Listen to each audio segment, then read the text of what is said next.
Bonjour. Vous écoutez Modeste Schwartz, les post-occidentaux parlent aux post-occidentaux. Ceci est le numéro 7 de la série de podcasts Entendu à Budapest. Il ne sera pas nécessaire de présenter la source et l'intervenant, étant donné qu'ils l'ont déjà été. Dans l'épisode numéro 2, la source est la plus fréquemment citée dans cette série, c'est la chaîne YouTube Ultrahang, et l'intervenant est le doyen, disons, des analystes de la série, György Nogrady, lui aussi assez amplement présenté dans l'épisode numéro 2, donc CF l'épisode numéro 2 pour savoir de qui il est question et où cet intervenant s'est exprimé.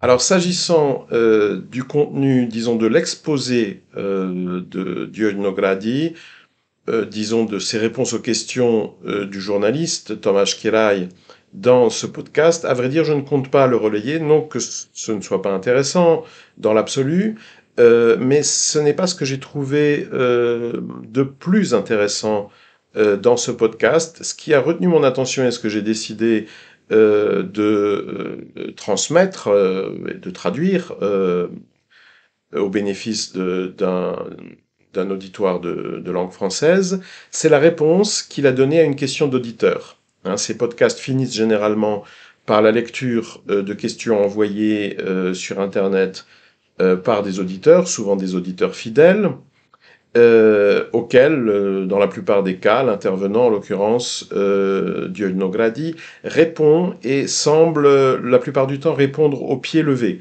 Et c'est souvent ce qui fait tout l'intérêt de ces réponses, c'est-à-dire que, à la différence des questions-réponses, on va dire, de l'interview, qui constitue finalement plutôt une sorte d'exposé, il est bien évident que ces interviews sont préparées, comme la plupart des interviews euh, données en ce bas monde euh, par des spécialistes en tout genre de la communication.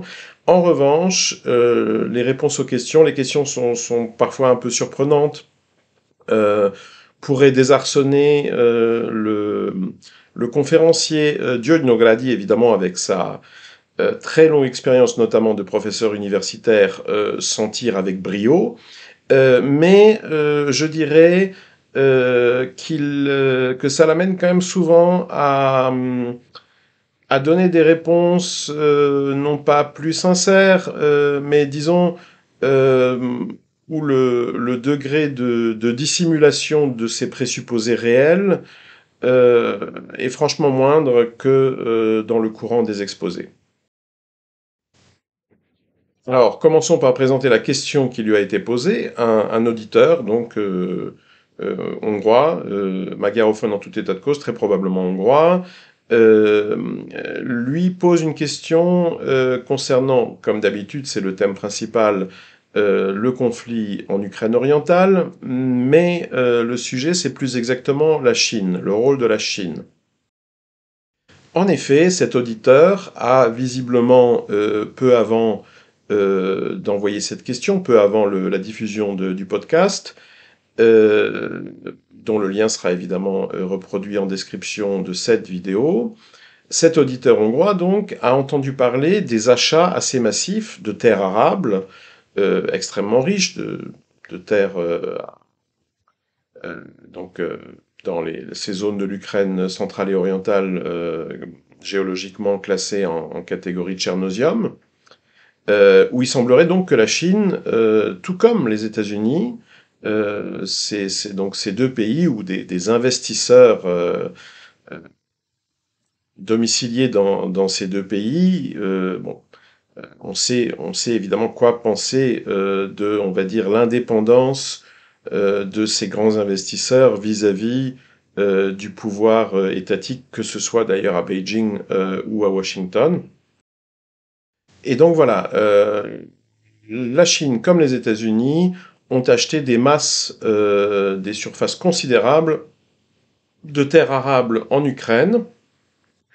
Et bon, ça on le sait en fait depuis longtemps, mais ce qui semble avoir tout particulièrement surpris cet auditeur, c'est d'apprendre que la répartition, disons, ça n'est pas hermétique, c'est-à-dire Il semblerait que tous les investissements de la Chine ne se trouvent pas du côté russe de la ligne de front, c'est-à-dire dans les territoires d'un point de vue ukrainien occupés, d'un point de vue russe libérés, notamment du Donbass. Puisque bon, il y a aussi la Crimée, mais d'un point de vue agricole, la Crimée c'est moins intéressant. Et à l'inverse, à vrai dire, il n'est pas certain non plus que la transparence en la matière n'est pas parfaite.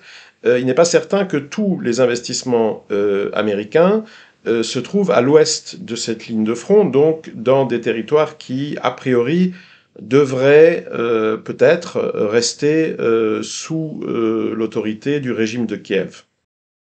Alors d'abord, il faut se demander en quoi une telle information, pourquoi cette nouvelle a tellement surpris l'auditeur, auteur de la question. Et ça impose, mais je dirais que c'est tout l'intérêt de l'exercice que je propose aujourd'hui, de se plonger un peu dans l'univers mental donc de l'auditoire, hein, des fans, des followers, de cette galaxie des analystes hongrois proches du régime Fidesz. Une galaxie dont certains participants, pas toujours les mieux informés ou les plus intelligents, en tout cas pas Diosdnogradi, mais ont tendance à encourager, si vous voulez, un peu comme dans le camp pro-russe en France, une vision assez binaire des choses, donc appuyée sur évidemment le récit maintenant omniprésent de la guerre de civilisation. Donc bon, il y a les bons et les méchants. Les bons, pour une fois, hein, puisque généralement par, on va dire, tradition familiale, politique, etc., ces Hongrois-là n'avaient pas la même vision du monde il y a encore une trentaine d'années, ou même une vingtaine d'années. Mais bon, ce coup-ci, voilà, les bons sont à l'est, les bons sont à l'est, les méchants à l'ouest. Quand on a une vision binaire, finalement moralisante de la géopolitique et puis des choses humaines en général, très souvent ça s'associe à une illusion technocratique. Parce que comme l'univers n'est pas moral, nos idées le sont, mais l'univers ne l'est pas, la réalité ne l'est pas, il va y avoir plein de choses dans la réalité qui vont contredire nos présupposés, nos attentes. Et alors la solution, presque inévitable, classique, ça consiste à expliquer, on va dire, toutes les déviations, toutes les anomalies qu'on constate par l'erreur, l'incompétence. Donc ça, c'est la vision du monde, c'est l'essence d'une vision du monde technocratique. C'est-à-dire qu'il n'existe pas entre les acteurs de l'histoire, qu'ils soient individus, groupes, États, etc. On refuse de voir la grande diversité des intérêts souvent conflictuels qui tantôt les rapprochent, tantôt les opposent.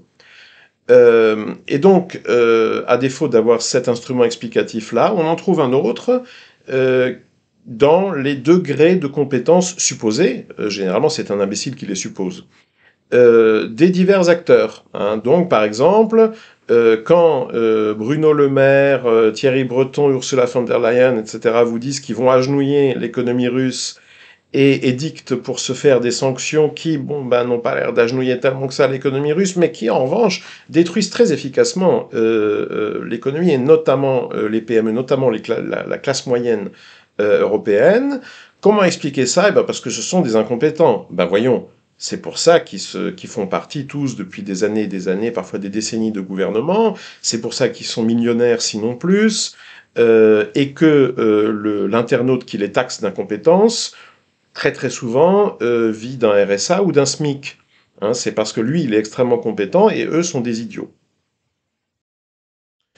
Et donc, pour revenir à la vision du monde et donc la vision dans ce monde du conflit ukrainien qu'ont beaucoup de ces auditeurs hongrois, souvent des retraités, souvent des électeurs du Fidesz, des gens au demeurant parfaitement respectables, souvent très très gentils, enfin que moi, si vous voulez, dans la vie privée, j'apprécie au plus haut point. Peut-être qu'il faudrait pas tellement leur confier de tâches d'analyse géopolitique. Donc leur vision du conflit, c'est que la Chine est l'allié de la Russie, c'est le camp du bien. Alors, ce qui les amène probablement à surestimer un peu la solidité de cette alliance qui, à mon avis, n'est pas exempte d'arrière-pensée ni d'un côté ni de l'autre. Et donc, puisqu'il y a une juste cause, hein, qui est donc la reconquête de cette Ukraine orientale qui est russe, ça d'ailleurs historiquement et linguistiquement c'est une thèse relativement défendable, euh, comme la Chine est supposée être impliquée dans cette croisade-là, quand tout d'un coup on découvre qu'elle a aussi des investissements agraires de l'autre côté de la ligne de front, dans des régions qui pourraient bien ne pas finir par s'intégrer à cette merveilleuse Eurasia. C'est drôle parce que le terme est revenu dans le discours public à partir des théories d'Alexandre Douguin, mais il y avait un précédent qui était Orwell, hein. Orwell parlait déjà de la lutte des blocs, donc Océania contre Eurasia. Bon. Et donc, si jamais, au terme du conflit, la frontière des blocs est tracée de telle sorte que ces investissements agraires chinois se retrouvent du côté océanien, du côté de l'OTAN, donc de la frontière, ben, que va faire la Chine? Est-ce que ça n'est pas une tragique erreur appelons-les, des investisseurs chinois, du pouvoir chinois, que d'acheter des terres en Ukraine, surtout en Ukraine centrale, disons, en Ukraine non libérée d'un point de vue russe, ou non occupée d'un point de vue ukrainien. Alors tout ça se greffe sur une polémique qui est assez aiguë en ce moment en Europe centre-orientale, donc dans l'est de l'Union européenne, et qui est la polémique entourant le blé ukrainien. Hein, on sait qu'il y a un dumping, euh, notamment du fait disons, des problèmes budgétaires de l'Ukraine, hein, qui l'amènent à essayer quand même de vendre, d'exporter tout ce qu'elle peut pour s'autofinancer, non, puisqu'elle n'en a plus les moyens depuis longtemps, mais au moins payer quelques intérêts de sa dette colossale et qui s'aggrave jour après jour d'une façon absolument astronomique. Euh, Plus évidemment les problèmes d'acheminement sur la ligne, sur le parcours traditionnel qui était celui du blé ukrainien, hein, donc qui depuis des siècles et des siècles descendait les fleuves de l'Ukraine centrale et pour monter sur des bateaux en mer Noire et de là atteindre le grand monde. Or, on sait que Sergei Lavrov a récemment déclaré que l'accord sur le blé ukrainien, sur les exportations de blé, était au point mort. Donc on sait qu'il y a des problèmes de ce côté-là. Et donc, on peut s'attendre à voir l'Ukraine essayer d'intensifier ses exportations terrestres, au moins à travers, mais éventuellement aussi vers l'Europe, Europe centre-orientale, donc ancien pays communiste, pays post-communiste intégré à l'Union européenne, et l'Europe de l'Ouest. Cette éventualité, ce risque, est particulièrement mal vécu sur la façade est de l'Union européenne, en Pologne, en Hongrie, qui sont eux aussi des puissances agraires, et en revanche, des économies, on va dire, notamment la population, les entreprises c'est une autre histoire, mais la population est financièrement, et les agriculteurs, hein, simplement, sont financièrement trop fragiles pour faire face à un tel dumping, sans compter que, euh, évidemment, les commerçants sont soit aussi fragiles, soit tout simplement moins disciplinés, hein, c'est le monde post-communiste, et qu'on peut légitimement les soupçonner d'offrir moins de résistance que dans l'ouest de l'Union européenne à des offres de dumping. Hein. C'est-à-dire qu'à partir du moment où, s'adressant à une clientèle pas si friquée que ça, le commerçant polonais-hongrois a la possibilité d'acheter du blé à meilleur prix en provenance d'Ukraine, il risque fort de bouder la production locale. Il y a donc eu une levée de boucliers syndicale, gouvernementale, etc., qui a même amené à la démission d'un ministre de l'Agriculture en Pologne, contre ce blé ukrainien, qui a notamment été accusé d'être, du fait de, utilisons un euphémisme, l'environnement réglementaire assez laxe de l'Ukraine, un blé de bien moindre qualité que le blé européen, tout simplement parce qu'en gros, toutes les saloperies qu'on a pu inventer pour augmenter les rendements et qu'on a vaguement réglementé, dont on a vaguement restreint l'usage en Europe occidentale, bon, bah, tout ça, évidemment, a libre cours en Ukraine, comme à peu près tout. Et c'est ce qui donne, à ce moment-là, avant la réponse de Diodnogrady à la question que je viens de traduire, c'est ce qui donne l'occasion donc à Tomasz Kirai, donc qui venait de mener l'interview est finie, on est passé aux questions, et donc il a pris le rôle du modérateur. Et donc le modérateur, disons, renchérit sur la question posée par l'auditeur. Donc la question c'était, est-ce que c'est vraiment un bon calcul du point de vue de la Chine d'acheter des terres en Ukraine? Alors certes, des terres extrêmement riches, donc susceptibles de générer des profits considérables, ajoute Tomasz Kirai, aussi des terres sur lesquelles on produit un blé qui, à force d'être pollué d'à peu près toutes les saloperies inventées par l'agrotechnologie moderne, est un blé de très mauvaise qualité. Ce à quoi Diodnogrady offre une réponse dont la formulation me semble extrêmement hongroise, j'aurais même tendance à dire transylvaine, hein, c'est-à-dire la culture hongroise, mais sous le signe de Byzance, ce qui est plus ou moins ce qu'en France on appellerait une réponse de Normand. Hein, donc c'est extrêmement ambigu, mais finalement ça dit quand même très bien ce que ça veut dire. Diodnogrady répond en effet, là je traduis au mieux de mes capacités, quelque chose comme « le blé aura la qualité qu'on décidera qu'il a ». En d'autres termes, dans les pays que ces exportations qu'on pourrait qualifier de dumping actuellement dérangent, on le déclare être de très mauvaise qualité, ce qui est d'ailleurs assez probablement vrai. Mais finalement, là finalement, Diodnogrady, pour quiconque sait lire entre les lignes, nous dit la vérité de l'expertise, c'est-à-dire que ce qui détermine avant tout l'opinion d'un expert, c'est d'où il touche son salaire, hein, et ses subventions et ses primes. Bon.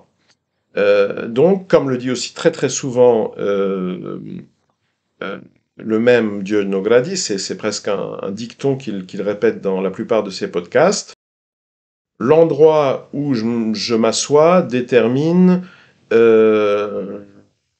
la direction dans laquelle je me tiens. Alors c'est un jeu de mots en hongrois, puisque ma situation, l'endroit où je suis assis, où je suis établi, c'est-à-dire et aussi où je mange, c'est üléspont, c'est-à-dire le point d'assise, alors que le point de vue, y compris au sens d'opinion, de perspective idéologique, en hongrois c'est álláspont, c'est-à-dire le point où on se tient debout.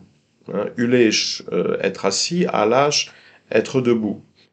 Donc c'est finalement un équivalent hongrois, mais pas sur le mot d'interrogatif, mais en tout cas un équivalent notionnel de la vieille question, hein, des révolutionnaires de mai 68, d'où parles-tu, camarade? Et là, Diodnogrady exhibe, on va dire un réalisme, pour ne pas dire cynisme, que généralement dans ses exposés, il s'efforce et réussit en général à beaucoup mieux dissimuler que dans la réponse à cette question. Diodnogrady sait parfaitement que l'efficacité des sérums, la qualité du blé, la réalité du réchauffement climatique, etc., ça dépend de l'expert que vous consultez, et puis ça dépend surtout de ceux qui financent l'expert que vous consultez. Plus concrètement, donc si on se rapproche de la question de l'auditeur et de la situation envisagée, ce que veut dire aussi par là Dieugnogradi, ce qu'il implique, c'est que, bon, bah, une fois les hostilités, peut-être pas officiellement suspendues, mais gelées, c'est-à-dire calmées de facto, une fois le commerce grosso modo rétabli, au moins à l'intérieur des blocs, euh, les investisseurs, y compris les investisseurs chinois, tous les investisseurs devraient jouir des dividendes de leur investissement. Alors, c'est particulièrement intéressant dans le cas des investissements chinois, notamment par rapport à la perspective idéologique qui est probablement celle de l'auteur de la question, celle de l'auditeur, et qui consiste à prendre au sérieux cette pseudo-guerre mondiale, hein, cette guerre des blocs, ce qui est à peu près inévitable à partir du moment où on adopte le récit de la guerre de civilisation. Hein, c'est-à-dire que, effectivement, si l'Occident c'est le mal aux yeux des princes rouges de Pékin et inversement, on a du mal à imaginer qu'ils vont, de part et d'autre des frontières de bloc, respecter réciproquement leurs droits de propriété, voire même consentir à de menus aménagements de l'expertise, de manière à ce qu'il n'y ait pas non plus trop de contraintes réglementaires qui viennent entraver la rentabilisation des investissements. Or, c'est exactement ce que prévoit, c'est exactement la prospective que nous fournit Dieugnogradi. Hein. En bon français, il nous dit, vous inquiétez pas, une fois que cette comédie sera finie, la valeur ajoutée, les profits des investissements chinois seront bien dégagés en faveur des investisseurs chinois, sous-entendu ceux des investisseurs américains, y compris quand leur investissement se situe, disons, à l'est de la ligne de front actuelle, le seront aussi. En d'autres termes, alors là, évidemment, je vais beaucoup plus loin que Dieugnogradi ne consentirait jamais à le faire, et s'il était confronté à cette interprétation, il est très probable d'ailleurs qu'il s'opposerait, qui refuserait de signer, et c'est de bonne guerre.